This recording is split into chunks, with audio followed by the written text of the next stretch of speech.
നമസ്കാരം, എല്ലാവർക്കും ഇന്നത്തെ കോമ്പറ്റേറ്റീവ് എക്സാം കോർണറിന്റെ പുതിയൊരു വീഡിയോയിലേക്ക് സ്വാഗതം. റിവൈസ് ചെയ്യാൻ പോകുന്നത് പൊളിറ്റിക്കൽ പാർട്ടി എന്ന് പറയുന്ന ഒരു സിലബസിനകത്ത് കൊടുത്തിരിക്കുന്ന രണ്ട് സെക്ഷനിലുള്ളത്. സിവിക്സിനകത്തും വരും, ഇന്ത്യൻ കോൺസ്റ്റിറ്റ്യൂഷനകത്ത് വരും. നമ്മൾ ഓൾറെഡി ലക്ഷ്മികാന്തിന്റെ ഫുൾ കവർ ചെയ്തതാണ്, അതുകൊണ്ട് ഈ ക്വസ്റ്റ്യൻസ് എല്ലാം നിങ്ങൾക്ക് ആൻസർ ചെയ്യാൻ പറ്റുമായിരിക്കും. അപ്പൊ ക്വസ്റ്റ്യൻ നമ്പർ 1, സഖ്യം അഥവാ അലയൻസ് എന്നതിന്റെ അർത്ഥം നൽകുക. സഖ്യം അഥവാ അലയൻസ്. ഓപ്ഷൻ എ, രണ്ടു പാർട്ടികൾ ഒരുമിച്ച് സർക്കാർ രൂപീകരിക്കുന്നു. ഓപ്ഷൻ ബി, ഇടതുപക്ഷവും വലതുപക്ഷവും ചേർന്ന് സർക്കാർ രൂപീകരിക്കുന്നു. ഓപ്ഷൻ സി, സംസ്ഥാന ദേശീയ പാർട്ടികൾ ഒരുമിച്ച് സർക്കാർ രൂപീകരിക്കുമ്പോൾ. ഓപ്ഷൻ ഡി, തെരഞ്ഞെടുപ്പിൽ മത്സരിക്കുന്നതിനും അധികാരം നേടുന്നതിനുമായി ഒരു മൾട്ടി പാർട്ടി സംവിധാനത്തിലെ നിരവധി പാർട്ടികൾ ചേരുന്നു. ഇതിനകത്ത് ഏതാണ് അലയൻസ് അഥവാ സഖ്യം എന്നതിന്റെ റിയൽ മീനിങ് എന്നാണ് ചോദ്യം. ആൻസർ ഓപ്ഷൻ ഡി ആണ്. തെരഞ്ഞെടുപ്പിൽ മത്സരിക്കുന്നതിനും അധികാരം നേടുന്നതിനുമായി ഒരു മൾട്ടി പാർട്ടി സംവിധാനത്തിലെ നിരവധി പാർട്ടികൾ ചേരുന്നതിനെയാണ് നമ്മൾ അലയൻസ് ഫോം ചെയ്യുക അഥവാ സഖ്യം കൂടുക എന്ന് പൊളിറ്റിക്കൽ പാർട്ടിയുടെ ബേസിസിൽ പറയുന്നത്. അടുത്ത ക്വസ്റ്റ്യൻ നമ്പർ 2, മാർക്സിസം ലെനിനിസത്തിൽ വിശ്വസിക്കുന്ന രാഷ്ട്രീയ പാർട്ടി ഏതാണ്? മാർക്സിസ്റ്റ് ലെനിനിസത്തിൽ വിശ്വസിക്കുന്ന രാഷ്ട്രീയ party. Option A, Nationalist Congress Party. Option B, Communist Party of India. Option C, Dravida Munnetra Kazhagam അഥവാ DMK. Option D, Bahujan Samaj Party. Answer option B, Communist Party of India ആണ്. അടുത്ത 3, select the statement related to the advantage of multi party system. Multi party സിസ്റ്റത്തിന്റെ advantage താഴെ പറയുന്നവയിൽ ഏതാണെന്ന് എഴുതുക. Option A, multi party system provides limited choice to voters. എന്താണ്? വോട്ടർമാർക്ക് limited ആയിട്ടുള്ള ചോയ്സേ മൾട്ടി പാർട്ടി സിസ്റ്റം കൊടുക്കുന്നുള്ളൂ. There is a chance of conflict അതായത് വഴക്കിനുള്ള സാധ്യതയുണ്ട് മൾട്ടി പാർട്ടി സിസ്റ്റത്തിൽ. പ്രൊവൈഡ് ചോയ്സ് ടു ദ വോട്ടേഴ്സിന് ചോയ്സ് ഒരുപാട് കൊടുക്കുന്നുണ്ട്. Multi party system regional party get the representation. Multi party സിസ്റ്റത്തിൽ റീജിയണൽ പാർട്ടി സിസ്റ്റത്തിന് അല്ലെങ്കിൽ റീജിയണൽ പാർട്ടിക്ക് റെപ്രസെന്റേഷൻ കിട്ടുന്നുണ്ട് അല്ലെങ്കിൽ കൊടുക്കുന്നുണ്ട് മൾട്ടി പാർട്ടി സിസ്റ്റത്തിൽ. ഇതിനകത്ത് അഡ്വാൻറ്റേജ് ഏതാണെന്നാണ് ചോദിച്ചിരിക്കുന്നത്. ആൻസർ ഓപ്ഷൻ സി ആണ്, provide choice to the voters. Multi party സിസ്റ്റത്തിനകത്ത് വോട്ടർമാർക്ക് ചോയ്സ് കൊടുക്കുന്നുണ്ട്. അടുത്ത question number 4, political parties are allotted symbol by. ഇതെല്ലാം തന്നെ CBSE NCERT പുസ്തകത്തിൽ നിന്ന് എടുത്ത ചോദ്യങ്ങളാണ്. Political parties are allotted symbol by. ആരാണ് പൊളിറ്റിക്കൽ പാർട്ടിക്ക് സിംബൽ കൊടുക്കുന്നത്? അറിയാം എല്ലാവർക്കും. ഓപ്ഷൻ ഡി, ഇലക്ഷൻ കമ്മീഷൻ ആണ്. അടുത്ത 5, a recognised political party is one that. ഒരു റെക്കഗ്നൈസ്ഡ് പൊളിറ്റിക്കൽ പാർട്ടി എന്ന് വെച്ച് കഴിഞ്ഞാൽ ആരാണ്? Option A, is registered with the election commission of India. അതായത് ഇലക്ഷൻ കമ്മീഷൻ ഓഫ് ഇന്ത്യയിൽ രജിസ്റ്റർ ചെയ്ത ഒരു പാർട്ടി ആയിരിക്കും. Is given a unique election symbol. ഒരു യുണീക്ക് ഇലക്ഷൻ, അതായത് അവർക്ക് ഒരു സിംബൽ ഉണ്ടായിരിക്കും. Get some other facility recognised by election commission. Election commission മറ്റ് ഫെസിലിറ്റീസ് എല്ലാം അവർക്ക് കൊടുത്തിട്ടുണ്ടായിരിക്കും. ഇതിനകത്ത് ഏതാണ് റെക്കഗ്നൈസ്ഡ് പൊളിറ്റിക്കൽ പാർട്ടിക്ക് കിട്ടുന്ന സംഭവങ്ങൾ? അതാണ് ചോദ്യം. ഈ പറഞ്ഞതിനകത്ത് 3 സ്റ്റേറ്റ്മെന്റും ശരിയല്ലേ? അതായത് ഒരു റെക്കഗ്നൈസ്ഡ് പൊളിറ്റിക്കൽ പാർട്ടി എന്ന് പറഞ്ഞു കഴിഞ്ഞാൽ അവർ ഇലക്ഷൻ കമ്മീഷനിൽ രജിസ്റ്റേർഡ് ആയിരിക്കും, അവർക്ക് ഒരു election symbol Election Commission provide ചെയ്തിരിക്കും, അതുപോലെ തന്നെ ചില facilities recognised facilities Election Commission അവർക്ക് പ്രൊവൈഡ് ചെയ്തിരിക്കും. So option D, all of these എന്നുള്ളതാണ് ആൻസർ ആയിട്ട് വരുന്നത്. അടുത്ത 6, recognised political party stand for. Recognised political party എന്തിനു വേണ്ടിയിട്ട് നിൽക്കുന്നു? Parties recognised by the Election commission with all the privileges and facilities.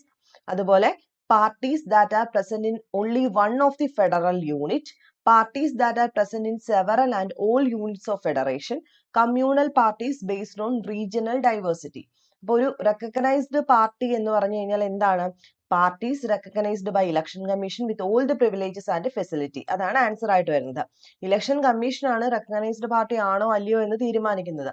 അതുപോലെ നാഷണൽ പാർട്ടി ആണോ അല്ലയോ എന്ന് തീരുമാനിക്കുന്ന ആരാ? ഇലക്ഷൻ കമ്മീഷൻ ആണ്. സ്റ്റേറ്റ് പാർട്ടി ആണോ എന്ന് തീരുമാനിക്കുന്ന ആരാ? ഇലക്ഷൻ കമ്മീഷൻ ആണ്.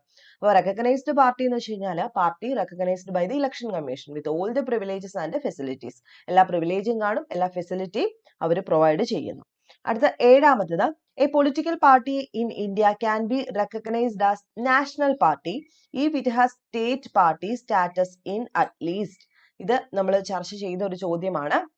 Political party in India can be recognised as national party if it has state party status in at least. Option B, 4 state. 4 സ്റ്റേറ്റിലെങ്കിലും അതായത് 4 സ്റ്റേറ്റിലെങ്കിലും അവര് സ്റ്റേറ്റ് പാർട്ടി ആയിരിക്കണം, നാഷണൽ പാർട്ടി ആവണമെങ്കിൽ. അടുത്ത 8 political parties recognised as A regional party. ഒരു political party ഒരു regional party ആവണമെങ്കിൽ എന്താണ് criteria? Option A, it gets 4% vote in the state either in Lok Sabha or assembly election. ആ പാർട്ടിക്ക് 4% വോട്ട് സ്റ്റേറ്റിൽ കിട്ടിയിരിക്കണം, ഒന്നുകിൽ ലോക്സഭ ഇലക്ഷൻ അല്ലെങ്കിൽ assembly election. Option B, it get 6% vote in the state either in Lok Sabha, അതായത് 6% seat സ്റ്റേറ്റിൽ കിട്ടണം, ലോക്സഭയിലോ അസംബ്ലി ഇലക്ഷനിലോ. Option C, it gets 8% vote in the state either in Lok Sabha or assembly election, അല്ലെങ്കിൽ 8% വോട്ട്. അതല്ലേ കറക്റ്റ് ആയിട്ടുള്ളത്, നമ്മൾ പഠിച്ചിട്ടുള്ളതാണ്. ഓപ്ഷൻ സി ആണ്, ഒരു പൊളിറ്റിക്കൽ പാർട്ടി ഒരു റീജിയണൽ പാർട്ടി ആയിട്ട് അംഗീകരിക്കണമെങ്കിൽ it gets 8% vote in the state either in Lok Sabha or assembly election.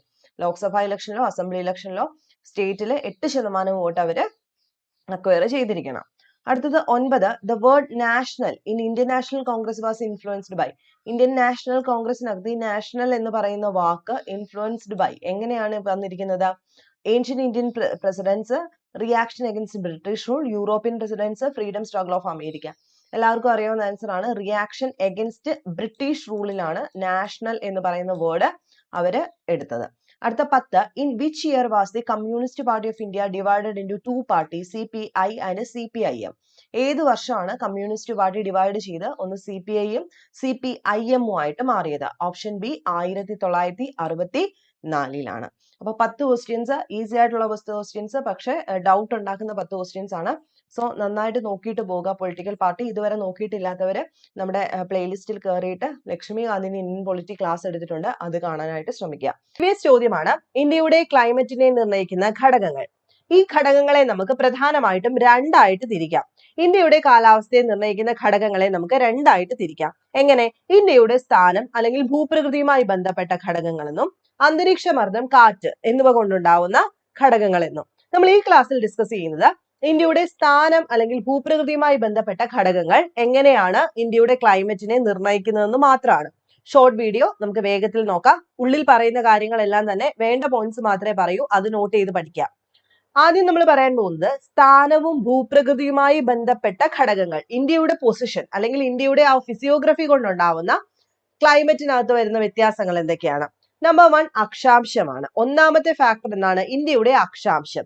2, ഇന്ത്യയുടെ കടലിന്റെയും കരയുടെയും വിതരണം. 3, കടലിൽ നിന്നുള്ള അകലം, പ്രദേശങ്ങളുടെ അകലം. 4, ഉയരം. അതുപോലെ 5, റിലീഫ് അഥവാ ഭൂപ്രകൃതി. 5 ഫാക്ടേഴ്സ് ആണ് കാലാവസ്ഥയെ ബാധിക്കുന്നത്. എന്തിന്റെ ബേസിസിൽ? സ്ഥാനവും ഭൂപ്രകൃതിയുമായി ബന്ധപ്പെട്ട ബേസിസിൽ. മനസ്സിലാവുന്നുണ്ടല്ലോ? അക്ഷാംശം, കരയുടെയും കടലിന്റെയും വിതരണം, കടലിൽ നിന്നുള്ള അകലം, ഭൂപ്രകൃതി, അതുപോലെ തന്നെ ഉയരം. ഇത്രയുമാണ് ഇന്ത്യയുടെ കാലാവസ്ഥയെ ബാധിക്കുന്ന സ്ഥാനവും ഭൂപ്രകൃതിയുമായി ബന്ധപ്പെട്ട ഫാക്ടേഴ്സ് എന്ന് പറയുന്നത്. ഇനി അകത്തുള്ള കാര്യങ്ങൾ ഓടിച്ചിട്ടൊന്ന് പറയാം. ഇന്ത്യയുടെ അക്ഷാംശീയ സ്ഥാനം എത്രയാണ്? ഉത്തരാക്ഷാംശം 8°4' മുതൽ 37°6' വരെയാണ് ഇന്ത്യയുടെ ഉത്തരാക്ഷാംശം എന്ന് പറയുന്നത്. ഇന്ത്യയുടെ നടുഭാഗത്തൂടെ, മധ്യഭാഗത്തുകൂടെ കിഴക്ക് പടിഞ്ഞാറായി കടന്നു പോകുന്ന ഉത്തരായന രേഖ അറിയാമല്ലോ. കിഴക്ക് പടിഞ്ഞാറൂടെ ഉത്തരായന രേഖ നമ്മുടെ ഇന്ത്യയെ ഡിവൈഡ് ചെയ്യുന്നുണ്ട് 2 ഗോളങ്ങളായിട്ട്, അല്ലെ? ഹാഫായിട്ട് ഡിവൈഡ് ചെയ്യുന്നുണ്ട്. അതിനകത്ത് ഉത്തരായന രേഖയ്ക്ക് വടക്കു ഭാഗത്തെ നമ്മൾ എന്ത് വിളിക്കും? ഉത്തരേന്ത്യ എന്ന് വിളിക്കും. അതുപോലെ തെക്ക് ഭാഗം എന്താണ്? ദക്ഷിണേന്ത്യ ആണല്ലോ. ഈ ഉത്തരേന്ത്യ എന്ന് പറയുന്നത് ഉപ ഉഷ്ണ മേഖലയും മിതോഷ്ണ മേഖലയും ഉൾപ്പെടുന്ന പ്രദേശമാണ്. പഠിച്ചു വെക്കുക. ഉത്തരേന്ത്യ എന്ന് പറയുന്നത് ഉപോഷ്ണ മേഖലയും മിതോഷ്ണ മേഖലയും ഉൾപ്പെടുന്ന മേഖലയാണ്. ഇനി ഉത്തരായന രേഖയ്ക്ക് തെക്ക് ഭാഗം എന്ന് പറയുന്നതോ ട്രോപ്പിക്കൽ സോൺ ആണ്. തെക്ക് ഭാഗം ഉഷ്ണമേഖലയാണ്. പഠിച്ചു വെക്കുക, തെക്ക് ഭാഗം ഉഷ്ണമേഖലയാണ്. ഭൂമധ്യരേഖയ്ക്ക് അടുത്തായിട്ട് സ്ഥിതി ചെയ്യുന്നത് ആരാണ്? ഉഷ്ണമേഖലയാണ്, അല്ലെ? ഭൂമധ്യരേഖയ്ക്ക് തൊട്ടടുത്തെന്ന് പറയുമ്പോൾ അവിടെ ചൂടാണെന്ന് ഓർക്കുക. ഉഷ്ണമേഖല ആയതുകൊണ്ട് അവിടെ വർഷം മുഴുവൻ എന്തായിരിക്കും? എപ്പോഴും താപനില കൂടുതലായിരിക്കും, ഉയർന്ന താപനിലയായിരിക്കും. കുറഞ്ഞ ദൈനിക താപാന്തരം, കുറഞ്ഞ വാർഷിക താപാന്തരം എല്ലാം അനുഭവപ്പെടുന്ന ഒരു മേഖലയാണ് ഉഷ്ണമേഖല എന്ന് പറയുന്നത്. ഇനി ഉത്തരായന രേഖയ്ക്ക് വടക്കുള്ള പ്രദേശങ്ങളിൽ അവ ഭൂമധ്യരേഖയിൽ നിന്ന് എന്തായിരിക്കും? അകലെയാണ് സ്ഥിതി ചെയ്യുന്നത്. അതുകൊണ്ട് തന്നെ അവിടെ എന്തായിരിക്കും? ദിവസത്തിലെയും വർഷത്തിലെയും ഉയർന്ന താപ വ്യതിയാനത്തോടു കൂടിയ തീവ്ര കാലാവസ്ഥ അനുഭവപ്പെടുന്നു. അപ്പൊ ഉഷ്ണമേഖല എന്ന് പറയുന്നത് ഭൂമധ്യരേഖയോട് ചേർന്ന് കാണുന്നത് കൊണ്ട് അവിടുത്തെ ഉയർന്ന അതായത് എക്സ്ട്രീം ക്ലൈമറ്റിലോട്ട് പോകുന്നില്ല. എന്നാൽ ഉത്തരേന്ത്യ ഉൾപ്പെടുന്ന ഉഷ്ണമേഖല, മിതോഷ്ണ മേഖല എന്ന് പറയുന്നത് ഭൂമധ്യരേഖയിൽ നിന്നും അകലെ ആയതുകൊണ്ട് എന്ത് പറ്റുന്നു? ഉത്തരായനരേഖയ്ക്ക് വടക്കുള്ള പ്രദേശങ്ങളില് ദൈനിക വാർഷിക ഉയർന്ന താപവ്യതിയാനത്തോടു കൂടിയ തീവ്രമായ കാലാവസ്ഥ അനുഭവപ്പെടുന്നു. ഒന്നാമത്തെ ഫാക്ടർ കഴിഞ്ഞു. അക്ഷാംശം. പറഞ്ഞ പോയിന്റ്സ് എല്ലാം റിപ്പറ്റേറ്റീവ് ആയിട്ട് ചോദിക്കുന്നതാണ്, പഠിച്ചു വെക്കാം. രണ്ട്, നമുക്കറിയാം ഹിമാലയ പർവ്വതത്തിന്റെ പൊസിഷൻ. ഹിമാലയ പർവ്വതത്തിന്റെ പൊസിഷൻ എന്ന് പറയുമ്പോൾ എന്തായിരിക്കും? ഇന്ത്യയുടെ വടക്കൻ അതിർത്തിയിൽ ഉയർന്നു നിൽക്കുന്ന ഒന്നാണ് നമ്മുടെ ഹിമാലയ പർവ്വതവും അതിനോട് തുടർന്നുള്ള കുറെ മലനിരകൾ എന്ന് പറയുന്നത് ആണല്ലോ. ഇത് ഏറ്റവും വലിയ ഒരു കാലാവസ്ഥയെ ബാധിക്കുന്ന ഒരു സംഭവമാണ്. ഇത് ഹിമാലയ പർവ്വതം വടക്കു നിന്ന് വരുന്ന ശീതക്കാറ്റിനെ പ്രതിരോധിച്ച് ഇന്ത്യൻ ഉപഭൂഖണ്ഡത്തിൽ ഒരു അതായത് വടക്കു നിന്ന് വീശുന്ന ശീതക്കാറ്റിനെ ഇതങ്ങ് തടഞ്ഞു നിർത്തും. അതുകൊണ്ട് തന്നെ ആ കാറ്റ് ഇന്ത്യയിലേക്ക് പ്രവേശിക്കത്തില്ല. ഈ ശീതക്കാറ്റുകൾ ആർട്ടിക് വൃത്തത്തിനടുത്ത് നിന്ന് ഉത്ഭവിച്ച് മധ്യ ഏഷ്യയിലേക്കും പൂർവ്വ ഏഷ്യയിലേക്കും അങ്ങ് വീശുന്നു. കൂടാതെ ഹിമാലയ പർവ്വതം മൺസൂൺ കാറ്റുകളെ തടഞ്ഞു നിർത്തുക വഴി മൺസൂൺ മഴ നമുക്ക് ഉപഭൂഖണ്ഡത്തിൽ ലഭ്യമാകുന്നതിന് ഹെൽപ്പ് ചെയ്യുന്നു. അപ്പൊ വടക്ക് നിന്ന് ടിബറ്റൻ പീഠഭൂമിയിൽ നിന്ന് വീശുന്ന ശീതക്കാറ്റിനെ തടഞ്ഞു നിർത്തുകയും മൺസൂൺ കാറ്റിനെ അങ്ങോട്ട് പോകാതെ തടഞ്ഞു, അതായത് ടിബറ്റിൽ നിന്ന് ഇങ്ങോട്ട് കയറാതെയും മൺസൂൺ കാറ്റിനെ അങ്ങോട്ട് വിടാതെയും തടഞ്ഞു നിർത്തുന്നു. ഇങ്ങോട്ട് വന്നാൽ നമുക്ക് നഷ്ടമാണ്. ടിബറ്റൻ പീഠഭൂമിയിൽ നിന്നൊക്കെ വീശുന്ന ശീതക്കാറ്റ് ഇങ്ങോട്ട് വന്നു കഴിഞ്ഞാൽ നമുക്ക് അത് നാശനഷ്ടം ഉണ്ടാക്കും. അതിനെ ഇങ്ങോട്ട് കയറ്റത്തുമില്ല. മൺസൂൺ കാറ്റിനെ ഇവിടെ തടഞ്ഞു നിർത്തി നമുക്ക് മൺസൂൺ പ്രൊവൈഡ് ചെയ്യുന്നതും ആര് തന്നെ? ഹിമാലയ പർവ്വതം തന്നെയാണ്. അപ്പൊ രണ്ട് ഫാക്ടേഴ്സ് പഠിച്ചു. ഇനി 3, കരയുടെയും കടലിന്റെയും വിതരണം എന്ന് പറയുന്നത്. നമുക്കറിയാം ഇന്ത്യൻ ഭൂഖണ്ഡത്തിന്റെ 3 ഭാഗവും എന്താണ്? ഇന്ത്യൻ മഹാസമുദ്രത്താലും വടക്കു ഭാഗം ഉയർന്നു നിൽക്കുന്ന ഹിമാലയത്താലും ചുറ്റപ്പെട്ടിരിക്കുകയാണ്. അപ്പൊ കടലിനെ അപേക്ഷിച്ച് നമുക്കറിയാം കര എന്ത് പറ്റും? വേഗത്തിൽ ചൂടുപിടിക്കുകയും വേഗത്തിൽ തണുക്കുകയും ചെയ്യുന്നു. ഇത് ഇന്ത്യൻ ഭൂഖണ്ഡത്തിലും സമീപ പ്രദേശങ്ങളിലും വിവിധ കാലങ്ങളിൽ വ്യത്യസ്തമായ മർദ്ദ കേന്ദ്രങ്ങൾ സൃഷ്ടിക്കുന്നതിന് കാരണമാകുന്നു. ഇത്തരം മർദ്ദ വ്യതിയാനം മൺസൂൺ കാറ്റുകളുടെ ദിശാമാറ്റത്തിന് കാരണമാകുന്നു. അപ്പൊ ഇവിടെ ഓർക്കേണ്ട കാര്യം എന്താണ്? കരയും കടലിന്റെയും വിതരണം എങ്ങനെ ബാധിക്കുന്നു എന്നാണ് പറഞ്ഞിരിക്കുന്നത്. നമുക്കറിയാം 3 ഭാഗം കടലും മുകൾ ഭാഗത്ത് എന്താണ്? പർവ്വതവുമാണ്. അപ്പൊ നമുക്ക് എപ്പോഴും പറയുന്ന പോലെ തന്നെ കര പെട്ടെന്ന് ചൂട് പിടിക്കും, പെട്ടെന്ന് തണുക്കും. എന്നാൽ വെള്ളം എന്ന് പറയുന്നത്, സമുദ്രം എന്ന് പറയുന്നത് പതുക്കെ ചൂട് പിടിക്കത്തുള്ളൂ, പക്ഷെ അത് തണുക്കാൻ സമയം ഒത്തിരി എടുക്കും. അപ്പൊ ചൂട് കൂടുന്നതിനനുസരിച്ചുള്ള പ്രഷർ വേരിയേഷൻ നമുക്കറിയാലോ. അപ്പൊ കരയും കടലും തമ്മിൽ ഒരു പ്രഷർ ഡിഫറൻസ് ഉള്ളത് കൊണ്ട് തന്നെയാണ് ഈ മൺസൂൺ കാറ്റുകൾ ഉണ്ടാവുന്നതും ദിശാവ്യതിയാനം ഉണ്ടാവുന്നതും. അതും എന്തിന് കാരണമാകുന്നു? ഇന്ത്യൻ ക്ലൈമറ്റിനെ ബാധിക്കുന്ന പ്രധാനപ്പെട്ട ഒരു കാരണമാണ്. ഇനി കടലിൽ നിന്നുള്ള അകലം എന്ന് പറയുന്നത് ഇപ്പൊ നമ്മൾ പറഞ്ഞത് തന്നെയാണ്. ഇന്ത്യയിലെ വിശാലമായതും നീളമേറിയതുമായ തീരപ്രദേശങ്ങളിൽ സമുദ്ര സാമീപ്യം മൂലം മിതമായ കാലാവസ്ഥയാണ് അനുഭവപ്പെടുന്നത്. അതായത് തൊട്ട് കിടക്കുന്ന ആൾക്കാർക്ക് ഒരു എക്സ്ട്രീം ക്ലൈമറ്റിലോട്ട് പോകില്ല. അതായത് സമുദ്രത്തിനോട് തൊട്ട് കിടക്കുന്ന ആൾക്കാർക്ക് എക്സ്ട്രീം ക്ലൈമറ്റ് ഇല്ല. എന്നാൽ കടലിൽ നിന്നും ദൂരോട്ട് പോകും തോറും, അതായത് ഉൾപ്രദേശങ്ങളാവുമ്പോഴത്തേക്കും അവിടെ എക്സ്ട്രീം ക്ലൈമറ്റ് ആയിരിക്കും അനുഭവപ്പെടുന്നത്. അതായത് ടെമ്പറേച്ചർ കൂടിയാൽ ഭയങ്കര ടെമ്പറേച്ചർ, തണുപ്പ് വന്നാൽ ഭയങ്കര തണുപ്പായിരിക്കും. എവിടെ? സമുദ്രത്തിൽ നിന്നും ദൂരോട്ട് പോകുന്നതിനനുസരിച്ച്. ഇതിനാലാണ് കൊങ്കൺ തീരത്തും മുംബൈയിലുമുള്ള ജനങ്ങൾക്ക് താപനിലയിലെ അസഹനീയതയും ഋതുഭേദങ്ങളുടെ താളക്രമവും കൃത്യമായിട്ട് അറിയാൻ സാധിക്കാത്തത്. അതെന്താ കാര്യം? അവിടെ എന്ന് പറഞ്ഞു കഴിഞ്ഞാൽ സമുദ്രത്തിനോട് അടുത്ത് കിടക്കുകയാണ്. അപ്പൊ അവർക്ക് എക്സ്ട്രീം ആയിട്ടുള്ള ഒരു സംഭവത്തിലേക്ക് പോകത്തില്ല. എന്നാൽ ഡൽഹി, കാൺപൂർ, അമൃത്സർ, രാജസ്ഥാൻ ഉൾപ്രദേശങ്ങൾ എന്നിവിടങ്ങളിൽ ഈ ഒരു വ്യത്യാസം എല്ലാ മേഖലയും ബാധിക്കും. അവർക്ക് എക്സ്ട്രീം ക്ലൈമറ്റ് ആയിരിക്കും. തണുപ്പാണെങ്കിൽ ഭയങ്കര തണുപ്പ്, ചൂടാണെങ്കിൽ ഭയങ്കര ചൂട്. നെക്സ്റ്റ് വൺ എന്താണ്? ഉയരം എന്നുള്ളതാണ്. ഇപ്പൊ ഉയരം കൂടുന്തോറും എന്താ നമ്മൾ പഠിച്ചിട്ടുള്ളത്? ടെമ്പറേച്ചർ കുറയും. ഉയരം കൂടുന്തോറും ടെമ്പറേച്ചർ കുറയും. ഉയരമേറിയ പർവ്വത പ്രദേശങ്ങൾ സമതലത്തിനേക്കാളും തണുപ്പുള്ളതായിരിക്കും. എക്സാമ്പിൾ എന്താ? ആഗ്ര, ഡാർജിലിംഗ് അല്ലെ? ആഗ്രയും ഡാർജിലിംഗും ഒക്കെ അക്ഷാംശ പ്രദേശം ഒന്നാണെങ്കിലും ജനുവരി താപനില ആഗ്രയിൽ 10 ഡിഗ്രി സെൽഷ്യസും എന്നാൽ ഡാർജിലിംഗിൽ എത്ര ആയിരിക്കും? 4 ഡിഗ്രി സെൽഷ്യസിലും ആയിരിക്കും. അതായത് ഉയരം കൂടുന്നതിനനുസരിച്ച് ടെമ്പറേച്ചർ കുറയുന്നതാണ്. അതും ക്ലൈമറ്റിനെ ബാധിക്കുന്ന ഒരു ഫാക്ടറാണ്. ഇനി ലാസ്റ്റ് വണ്ണാണ് ഭൂപ്രകൃതി അഥവാ റിലീഫ് എന്ന് പറയുന്നത്. എങ്ങനെയാ ബാധിക്കുന്നത്? നമ്മുടെ ഭൂപ്രകൃതി നമുക്കറിയാം, എങ്ങനെയൊക്കെയാണ് നമ്മൾ പഠിച്ചിട്ടുണ്ട് അല്ലെ? ഇന്ത്യയുടെ സവിശേഷമായ ഭൂപ്രകൃതി അതിന്റെ താപവിതരണം, അന്തരീക്ഷ മർദ്ദം, കാറ്റിന്റെ ദിശ, വേഗത, മഴയുടെ അളവ് വിതരണം തുടങ്ങിയവയെ സ്വാധീനിക്കുന്ന ഒരു പ്രധാനപ്പെട്ട ഫാക്ടറാണ്. പശ്ചിമഘട്ട മലനിരകളുടെയും അസമിന്റെയും കാറ്റിന് അഭിമുഖമായ ഭാഗങ്ങളിൽ ജൂൺ മുതൽ സെപ്റ്റംബർ വരെയുള്ള കാലങ്ങളിൽ നമുക്കറിയാം ഇടവപ്പാതി മഴ അല്ലെ കിട്ടുന്ന ഒരു സമയമാണ്.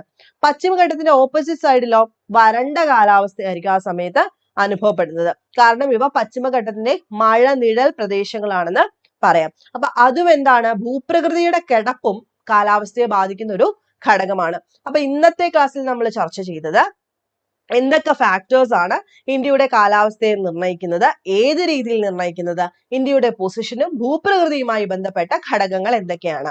നമ്പർ 1 അക്ഷാംശം, നമ്പർ 2 കരയുടെയും കടലിന്റെയും വിതരണം, നമ്പർ 3 കടലിൽ നിന്നുള്ള ദൂരം, നമ്പർ 4 ഉയരം എന്ന് പറയുന്നത്, നമ്പർ 5 റിലീഫ് അഥവാ ഭൂപ്രകൃതി. ഇതിനകത്ത് എന്തെങ്കിലും സംശയങ്ങൾ ഉണ്ടെങ്കിൽ ചോദിക്കാം. അപ്പൊ വളരെ കുറച്ച് മിനിറ്റുകൾ കൊണ്ട് നമുക്ക് കുറച്ച് കറണ്ട് അഫയേഴ്സ് നോക്കാം. വളരെ ഇമ്പോർട്ടന്റ് എന്ന് തോന്നുന്ന കറണ്ട് അഫയേഴ്സ് മാത്രമേ പറയുന്നുള്ളൂ. ക്വസ്റ്റ്യൻ നമ്പർ 1 അല്ലെങ്കിൽ ഒന്നാമത്തെ കറണ്ട് അഫയർ ആണ്. ലോകത്തെ ഏറ്റവും നീളമുള്ള റെയിൽവേ പ്ലാറ്റ്ഫോം ഉദ്ഘാടനം ചെയ്യപ്പെട്ടിട്ടുണ്ടായിരുന്നു ഇപ്പൊ ലേറ്റസ്റ്റ് ആയിട്ട്. എവിടെയാണ് ഉദ്ഘാടനം ചെയ്തത്? ലോകത്തെ ഏറ്റവും നീളമുള്ള റെയിൽവേ പ്ലാറ്റ്ഫോം അത് ഇന്ത്യയിൽ തന്നെ ആയിരുന്നു. ആ പേര് നമ്മൾ പഴയതല്ല, ഇപ്പൊ ഒന്ന് പുതുക്കിയിട്ടുണ്ട്.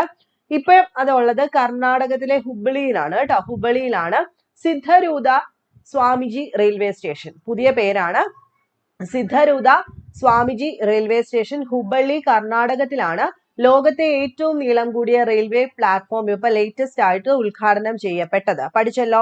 ഹുബ്ബളി കർണാടകം സിദ്ധരൂധ സ്വാമിജി റെയിൽവേ സ്റ്റേഷൻ. ഈ സ്വാമിയെ ഓർത്താൽ മതി. ഏറ്റവും നീളമുള്ള റെയിൽവേ പ്ലാറ്റ്ഫോം സിദ്ധരൂധ സ്വാമി റെയിൽവേ സ്റ്റേഷൻ. അടുത്തത് രണ്ടാമത്തത് സംസ്ഥാന വിവരാവകാശ കമ്മീഷണറായിട്ട് ഇപ്പൊ ലേറ്റസ്റ്റ് ആയിട്ട് നിയമിതനായിട്ടുള്ള ആളാണ് KM ദിലീപ്. സംസ്ഥാന വിവരാവകാശ കമ്മീഷണറായിട്ട് ലേറ്റസ്റ്റ് ആയിട്ട് വന്നിട്ടുള്ള ആളാണ് KM ദിലീപ് നിയമിതനായി. ഏറ്റവും പുതിയ കറണ്ട് അഫയർ ആണ്. അടുത്ത മൂന്നാമത്തെ കറണ്ട് അഫയർ ആണ്. തകഴി സാഹിത്യ പുരസ്കാരം ഇപ്രാവശ്യം ലഭിച്ചിരിക്കുന്നത് M മുകുന്ദനാണ്. അദ്ദേഹത്തിന്റെ സമഗ്ര സംഭാവനയ്ക്ക് വേണ്ടിയിട്ടാണ് ആ ഒരു പുരസ്കാരം കൊടുത്തിട്ടുള്ളത്. തകഴി സാഹിത്യ പുരസ്കാരം M മുകുന്ദന് 5,00,000 രൂപയും പ്രശസ്തി പത്രവും അടങ്ങുന്നതാണ് സംഭാവന. ഈ ഒരു വർഷത്തെ തകഴി സാഹിത്യ പുരസ്കാരം ലഭിച്ചിരിക്കുന്ന M മുകുന്ദനാണ്. ഇന്ന എന്താണ് നോവലിനോ കഥയ്ക്കോ അങ്ങനെയില്ല, സമഗ്ര സംഭാവനയ്ക്കുള്ള അവാർഡായിട്ടാണ് കൊടുത്തിരിക്കുന്നത്. അടുത്തത് നോക്കാം. ISRO successfully conducts flight test of cryogenic engine for Chandrayaan 3. നിങ്ങൾ ഇത് പഠിച്ചു വെക്കണം, ഇതിന്റെ ഡീറ്റെയിൽസ് കൂടെ പഠിച്ചു വെക്കണം. ISRO ഇപ്പം ലേറ്റസ്റ്റ് ആയിട്ട് എന്ത് നടത്തിയിട്ടുണ്ട്? ഫെബ്രുവരി 24-നായിരുന്നു കേട്ടോ. ഫെബ്രുവരി 24-ന് ഫ്ലൈറ്റ് ടെസ്റ്റ് നടത്തിയിട്ടുണ്ട്. അത് സക്സസ്ഫുള്ളി ഫ്ലൈറ്റ് ടെസ്റ്റ് നടത്തിയിരിക്കുന്നു. എന്തിന്റെ? ചന്ദ്രയാൻ 3-ന്റെ ക്രയോജനിക് എൻജിൻ ടെസ്റ്റ് നടത്തിയിട്ടുണ്ട്. ഡേറ്റ് എന്നാ? ഫെബ്രുവരി 24-ന്. എവിടെ വെച്ചാണ് നടത്തിയത്? തമിഴ്നാട്ടിലെ മഹേന്ദ്രഗിരിയിലുള്ള ISRO പ്രൊപ്പൽഷൻ കോംപ്ലക്സിലാണ് പരീക്ഷണം വിജയകരമായി നടത്തിയത്. ഇനി ചന്ദ്രയാൻ 3 ദൗത്യത്തിനായുള്ള CE-20 ക്രയോജനിക് എഞ്ചിന്റെ ഫ്ലൈറ്റ് സ്വീകാര്യത ഹോട്ട് ടെസ്റ്റ് ISRO വിജയകരമായി നടത്തി എന്ന് പഠിച്ചു വെക്കാം.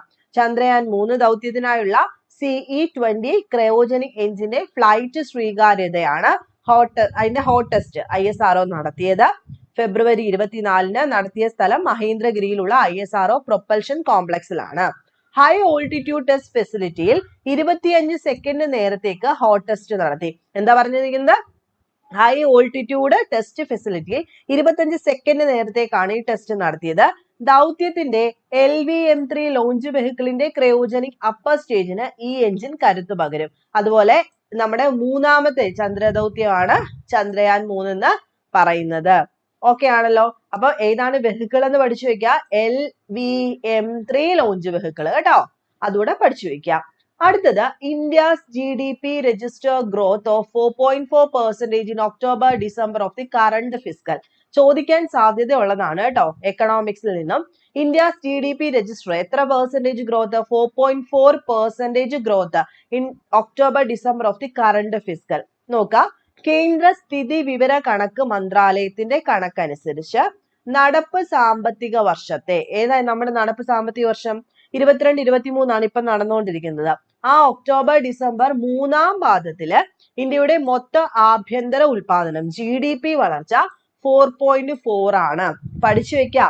2022-23 ആണ് നടപ്പ് സാമ്പത്തിക വർഷം.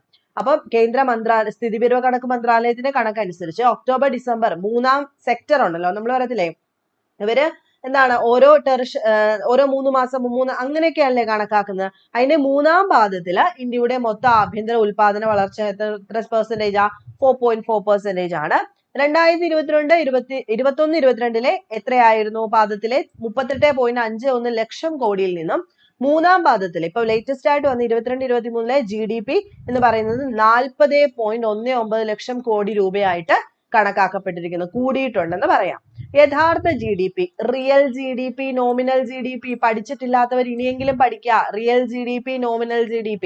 യഥാർത്ഥ GDP 2021-22 9.1% ആയി താരതമ്യപ്പെടുത്തുമ്പോൾ ഈ നിലവിലത്തെ സാമ്പത്തിക വർഷത്തിൽ 7% വളർച്ച കൈവരിക്കുമെന്ന് കണക്കാക്കപ്പെട്ടിരിക്കുന്നു. അപ്പൊ 21-22 എത്രയായിരുന്നു? 9.1% ആണ് യഥാർത്ഥ GDP. എന്നാൽ നിലവിലത്തെ സാമ്പത്തിക വർഷത്തിൽ എത്രയാണ്? 7% ആയിരിക്കും റിയൽ GDP എന്ന് കണക്കാക്കപ്പെട്ടിരിക്കുന്നു. നാമമാത്രമായ GDP, നോമിനൽ GDP 15.9% ആയി വളരുമെന്നും കണക്കാക്കപ്പെട്ടിരിക്കുന്നു. മോസ്റ്റ് ഇമ്പോർട്ടന്റ് ആണ്, കാരണം PSC പണ്ട് ഇതൊന്നും ചോദിക്കത്തില്ല, പക്ഷെ ഇപ്പൊ ചോദിക്കും, അതുകൊണ്ട് പഠിച്ചു വെക്കുക. ഹിന്ദു ന്യൂസ് ആണ്. അടുത്ത ആറാമത്തത്, first anti corruption G20 working group meeting organises in Gurugram. ആദ്യമായിട്ടുള്ള anti corruption G20 working group meeting organise ചെയ്തത് എവിടെയാണ്? ഗുരുഗ്രാമിലാണ്. പഠിച്ചു വെക്കുക. 2023 മാർച്ച് 1 മുതൽ 3 വരെ ഹരിയാനയിലെ ഗുരുഗ്രാമിൽ G20യുടെ ആദ്യത്തെ അഴിമതി വിരുദ്ധ വർക്കിംഗ് ഗ്രൂപ്പ് യോഗം സംഘടിപ്പിക്കാൻ പോവുകയാണ്. 2023 മാർച്ച് 1 മുതൽ 3 വരെ സംഘടിപ്പിക്കാൻ പോവുകയല്ല, സംഘടിപ്പിച്ചു കഴിഞ്ഞു. അപ്പം ഹരിയാനയിലെ ഗുരുഗ്രാമിലാണ് G20യുടെ ആദ്യത്തെ അഴിമതി വിരുദ്ധ വർക്കിംഗ് ഗ്രൂപ്പ് യോഗം സംഘടിപ്പിച്ചത്. 20 അംഗരാജ്യങ്ങളിൽ നിന്നും 10 ക്ഷണിക്കപ്പെട്ട രാജ്യങ്ങളിൽ നിന്നും 9 അന്താരാഷ്ട്ര സംഘടനകളിൽ നിന്നുമുള്ള ഏകദേശം 90-ലധികം പ്രതിനിധികൾ ഒത്തുചേർന്നു. ലക്ഷ്യം എന്താ? അന്താരാഷ്ട്ര അഴിമതി വിരുദ്ധ സംവിധാനങ്ങളെ ശക്തിപ്പെടുത്തുക. ഇതായിരുന്നു ലക്ഷ്യം. G20 ACWG മീറ്റിങ്ങുകൾക്ക് ഒരു ചെയർ പ്രസിഡൻസി രാജ്യമായി ഒരു കോ ചെയർ രാജ്യവും ഉണ്ട്. കോ ചെയർ രാജ്യം ഏതാ? ഇറ്റലിയാണ് കേട്ടോ, അതുകൂടെ പഠിച്ചു വെക്കുക. അപ്പൊ G20 മീറ്റിങ്ങുകൾക്ക് ഒരു ചെയർ അല്ലെങ്കിൽ ഒരു പ്രസിഡൻസി രാജ്യം ഉണ്ടായിരിക്കും, ഒരു കോ ചെയർ രാജ്യമുണ്ട്. ഈ കോ ചെയർ രാജ്യം എന്ന് പറയുന്നത് ഇപ്രാവശ്യം ഇറ്റലി ആയിരുന്നു. എവിടെ വെച്ചാണ് നടന്നത്? ഗുരുഗ്രാം, ഹരിയാനയിലെ ഗുരുഗ്രാമിൽ വെച്ചാണ് നടന്നത്. പഠിച്ചു വെക്കുമല്ലോ. ലാസ്റ്റ് വൺ, 2023 ഒരു വനിതയെ ബഹിരാകാശത്തേക്ക് എത്തിക്കാനായിട്ട് ഒരുങ്ങിയിരിക്കുന്ന ഒരു രാജ്യം ഏതാ? സൗദി അറേബ്യ ആണ്. 2023 ഒരു വനിതയെ ബഹിരാകാശത്തേക്ക് എത്തിക്കാൻ ഒരുങ്ങിയിരിക്കുന്ന രാജ്യം സൗദി അറേബ്യ ആണ്. അപ്പൊ 7 ചോദ്യങ്ങളും വളരെ വളരെ ഇമ്പോർട്ടന്റ് ആയിട്ടുള്ള 7 ചോദ്യങ്ങളാണ്. മാക്സിമം ഷെയർ ചെയ്ത് പഠിക്കുക കേട്ടോ. ആർക്കെങ്കിലും ഒക്കെ വേണമെന്നുണ്ടെങ്കിൽ നിങ്ങളൊന്ന് ഷെയർ കൂടെ ചെയ്ത് കൊടുക്കണം. മോസ്റ്റ് ഇമ്പോർട്ടന്റ് എന്ന് തോന്നുന്ന കാര്യങ്ങൾ മാത്രമേ ചർച്ച ചെയ്യത്തുള്ളൂ. അപ്പൊ നിങ്ങൾക്ക് വീഡിയോസ് ഇഷ്ടമാണെന്നുണ്ടെങ്കിൽ ലൈക്ക് ചെയ്യുക, ഷെയർ ചെയ്യുക, സബ്സ്ക്രൈബ് ചെയ്യുക. നെക്സ്റ്റ് വീഡിയോയിൽ കാണുന്ന